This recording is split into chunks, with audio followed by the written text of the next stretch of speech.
Situada a 25 quilômetros do plano piloto, a região do Paranoá teve sua origem em 11 de janeiro de 1957. O local começou a receber migrantes para a construção da barragem do Lago Paranoá. Esses trabalhadores moravam num grande acampamento próximo à barragem. Naquele tempo se falava de trabalhar. Nós trabalhávamos, era 24 horas. Quando eu cheguei aqui, era só mata, só coisa. Tinha os goianos embaixo nativos, os goianos mesmo, já nascidos aí, criados daqui mesmo, né? Na década de 80, a região atingiu 25 mil habitantes e foi considerada a maior invasão do Distrito Federal. O poder público reagiu com violência, destruindo barracos. Lá embaixo era tudo um barzinho, uma coisa, não podia desenvolver, porque ninguém podia pregar uma tábua. A terra bateu em cima para desmanchar. O Centro de Cultura e Desenvolvimento do Paranoá, CEDEP, vem mobilizando os moradores desde 1987 para a fixação no Paranoá. Nós sentimos que as pessoas lutavam, mas na hora, por exemplo, de assinar as coisas, na hora de ler os panfletos, as pessoas tinham dificuldades. E nós queríamos também acabar com aquilo, fazer com que as pessoas, além de aprender a ler e escrever, de ler os panfletos que a gente fazia, mas que eles fossem para a reunião e pudessem defender as suas ideias. Que se nós conseguíssemos colocar a escola aqui, colocar o povo na escola, colocar água, colocar luz e outras coisas mais, e trazer as melhorias, era fatal a fixação do Paranoá. Hoje, a região administrativa do Paranoá é urbanizada e tem por volta de 62 mil habitantes. Hoje é muito pesado isso aqui, é muita violência, tem muita violência ali no Paranoá. Porque, na verdade, o Paranoá ele precisa ainda de muitas coisas. Tem gente que acha que o Paranoá nós recebemos o lote, temos água, já estamos com quase 100% de asfalto, mas existe uma demanda muito grande que é na questão da saúde e da educação. E aí nós começamos a discutir que nós queríamos sim começar um movimento de educação com aquele povo, mas de uma forma diferente do Mobral.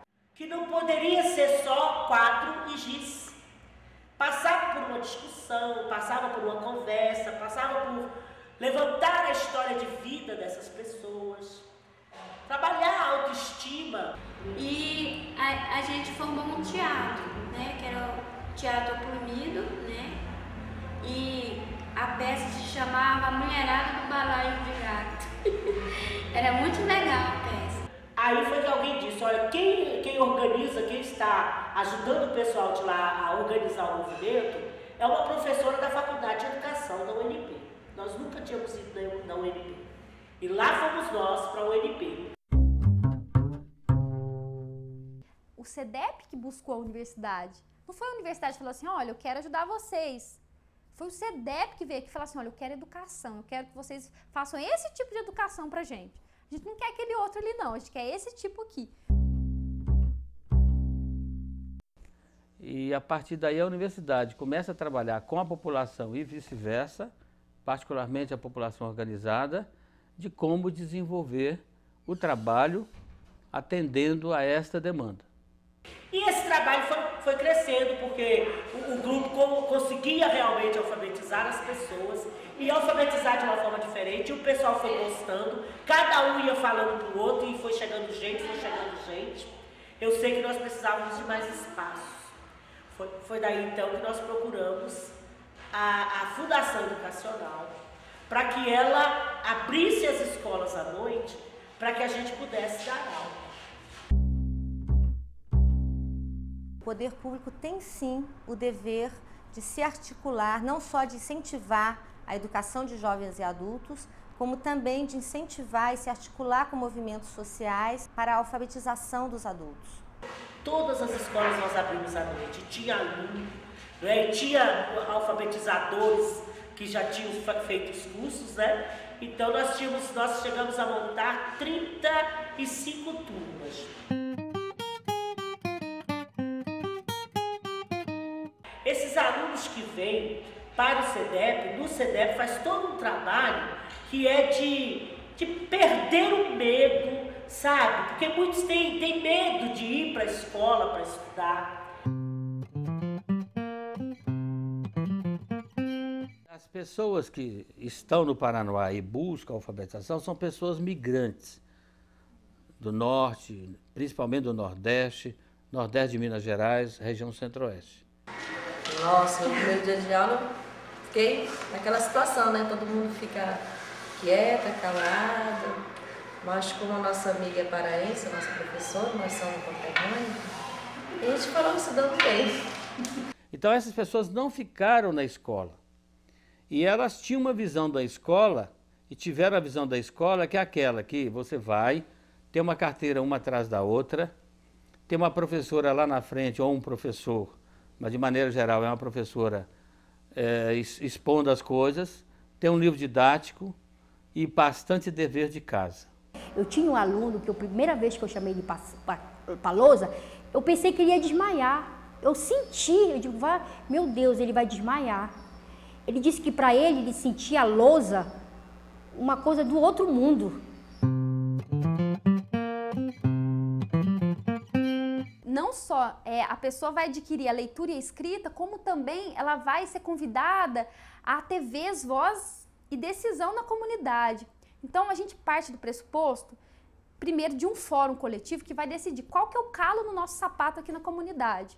Nós reunimos todas as salas numa grande assembleia geral chamada Fórum, que a gente chama de Encontro de Desenvolvimento Coletivo e Aprendizagem Recíproca.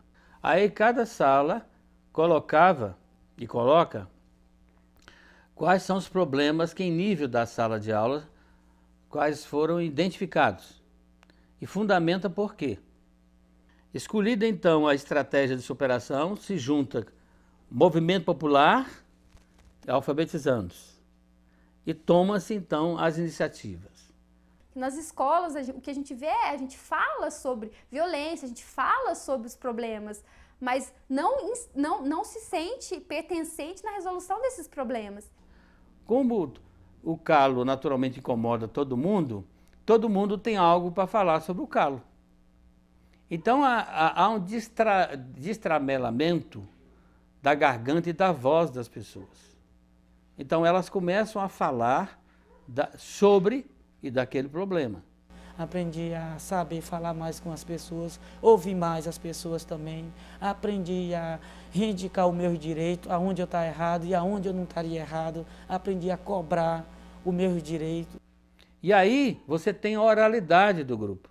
E aí tem a produção do conhecimento.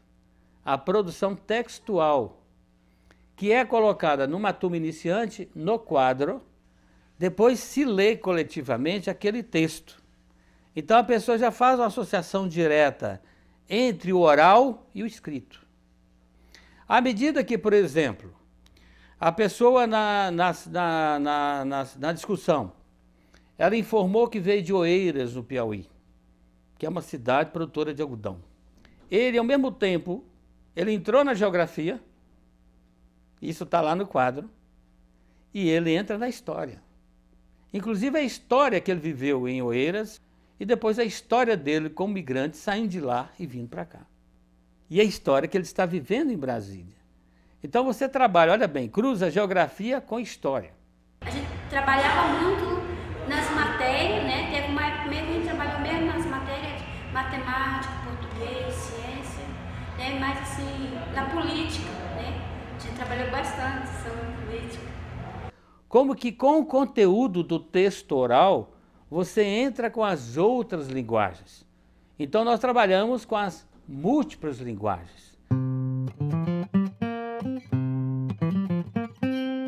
É engraçado, eu entrava na sala de aula para fazer as disciplinas e eu não conseguia descolar a minha cabeça daquele jovem adulto ali que estava ali e me falava de algo concreto da vida dele. Quando eu via ele lá no processo de alfabetização dele, com a dificuldade de leitura e escrita, e eu estava numa sala de processo de alfabetização, o diálogo meu era constante com essa realidade. Era um diálogo, tanto as aulas daqui me iluminavam lá, quanto lá me iluminava aqui.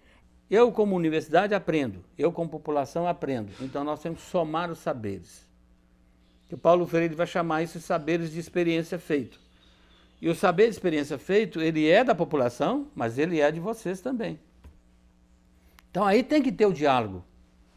E a gente debate, né, no fórum para eles, né, o que a gente fez, o que a gente construiu, né, que a gente estudou dentro da sala de aula, né. A gente tem um diálogo, né, assim, a gente conversa com eles, com os professores, e vem os professores também, da UNB também, participar aqui com a gente. A pessoa passa a ser, deixa de ser uma pessoa, deixa de ser alguém que não conseguiria ler uma placa, não conseguiria entender as coisas direito como todo mundo normalmente entende, que é lendo as coisas, né? E quando cheguei na rodoviária, eu fui pregar o ônibus para ir aqui para Paranoá. Aí eu cheguei no box, achei o ônibus meio parecido por causa da cor. Aí procurei o motorista e esse ônibus vinha para Paranoá. Ele virou para mim e perguntou se eu estava cego ou se eu não sabia ler, porque, entendeu? Só a resposta que ele me falou foi essa. Ela passa a interagir com o mundo, não só com a leitura, mas também, por exemplo, participando de congressos, participando de atividades coletivas. Isso dá um enriquecimento muito grande. É bonito, né, a pessoa poder aprender alguma coisa, conhecer outros lugares, né?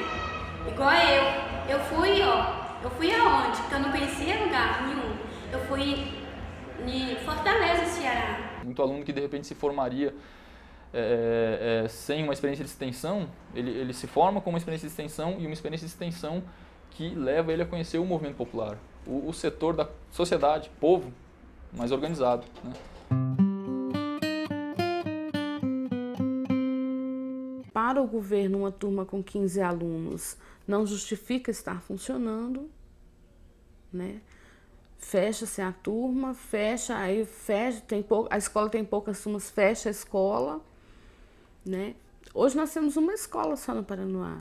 Muita gente gosta de falar da reserva do possível economicamente, ou seja, que o Estado só teria obrigação de fazer aquilo que ele tem, que o dinheiro, que os recursos públicos podem ser dispostos para aquilo. Mas, na verdade, quando se trata principalmente de educação, ele é um direito muito forte. Tanto que o ensino fundamental ele é obrigatório para crianças e adolescentes.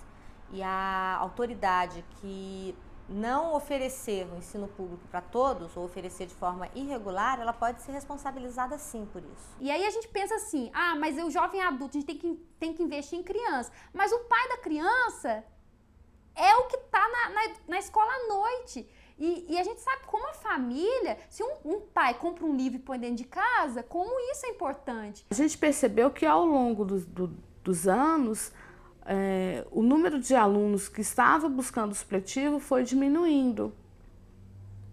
Não porque deixou de existir, mas porque o sistema parou de receber, porque nós também não tínhamos como estar enviando, porque não tínhamos espaço físico para atender os alunos.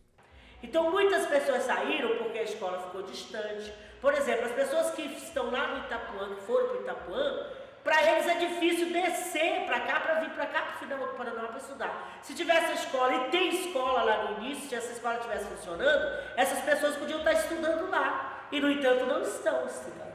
Aí eu perguntei para ela qual era o motivo dela estar faltando a aula.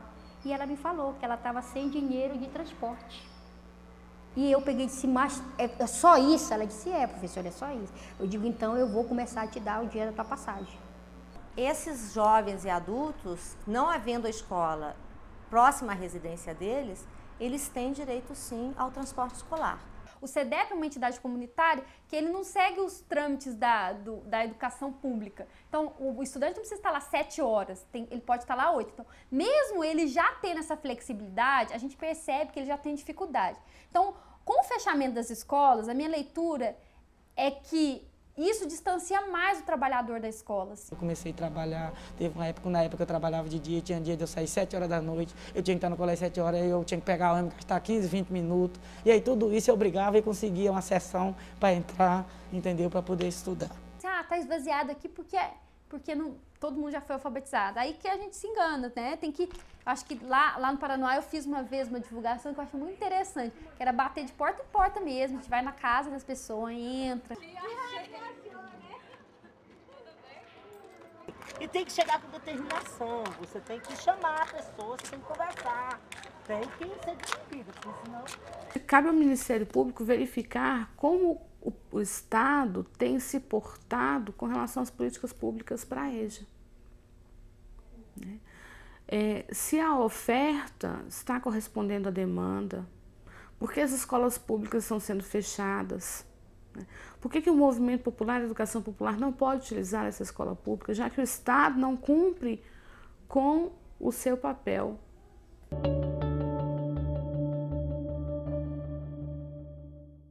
Eu acho que é mais essa coisa mesmo, de consolidar esse movimento e ter parcerias para que, se for um documento, algo para a secretaria, que esteja universidade, movimento popular, e mais isso, e mais quem puder assinar isso. Deveria ser formalizado junto à Secretaria de Educação, né, solicitando que fosse efetivada essa cooperação com o movimento social, explicando a que se destina esse programa e quais seriam as funções que deveria ter, no caso, a Secretaria de Educação ou a Regional de Ensino do Paranoá, em relação a ele.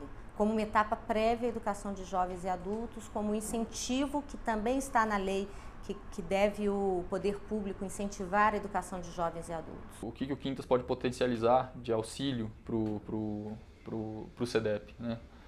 É exatamente assim, é um dos centros do projeto, a interação, é ver o que a academia, o que o poder público instituído pode potencializar a luta que já vem sendo desenvolvida pelo movimento popular, né?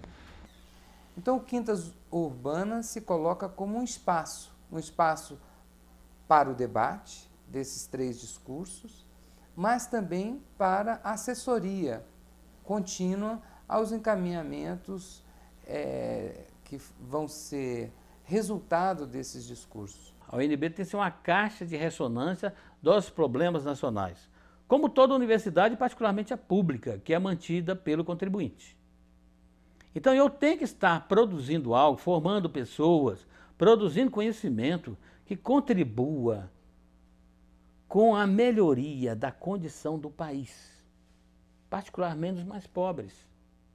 O grande desafio do CEDEP é continuar fazendo essa ponte de comunidade e faculdade, para que as pessoas lá aprendam a conviver melhor conosco e façam projetos, né, que sirvam para este povo.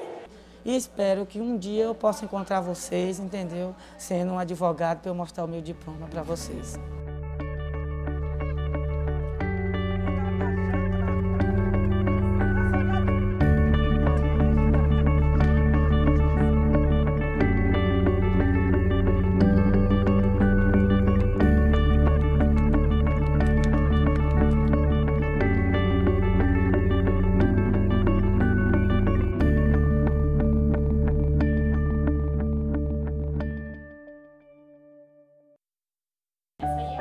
É a primeira identidade que eu não tirei, que eu não sabia ler nem escrever quando eu cheguei aqui.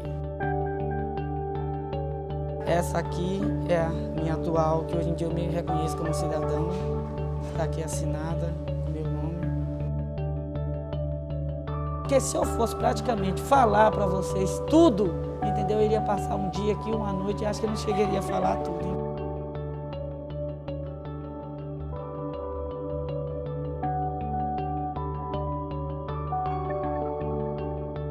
Muito obrigado e uma boa noite.